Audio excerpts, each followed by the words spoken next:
కోల్కతా హత్యాచార ఘటన వెలుగులోకి కీలక ఆధారం.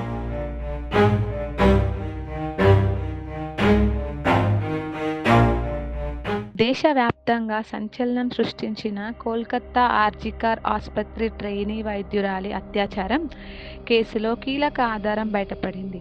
మెడలో బ్లూటూత్ డివైస్ వేసుకొని అర్ధరాత్రి దాటిన తర్వాత నిందితుడు ఆ గదిలోకి ప్రవేశించినట్టు ఈ ఫుటేజ్ ద్వారా తెలుస్తోంది. ఘటనా స్థలిలో ఇదే బ్లూటూత్ డివైస్ పోలీసులకు లభ్యం కాగా దీని ఆధారంగానే నిందితుడిని అరెస్టు చేశారు. సరిగ్గా అర్ధరాత్రి 1:03 నిందితుడు సంజయ్ రాయ్ వచ్చినట్టు అక్కడి సీసీ కెమెరాలో స్పష్టంగా రికార్డ్ అయ్యింది. విచారణలో భాగంగా ఇదే ఫుటేజీని అక్కడికి పోలీసులు చూపించడంతో తానే ఈ నేరం చేసినట్టు అంగీకరించాడు. ఆర్జికర్ ఆసుపత్రిలోకి వెళ్లే ముందు సంజయ్ రాయ్ రెడ్ లైట్ ఏరియాకి వెళ్లినట్టు విచారణలో బయటపడింది. సోనాగాచికి వెళ్లి అక్కడే ఒకరి తర్వాత ఒకరిద్దరు వేశ్యలతో గడిపిన కామపిశాచి. అప్పటికే మద్యం మత్తులో ఉన్నాడు.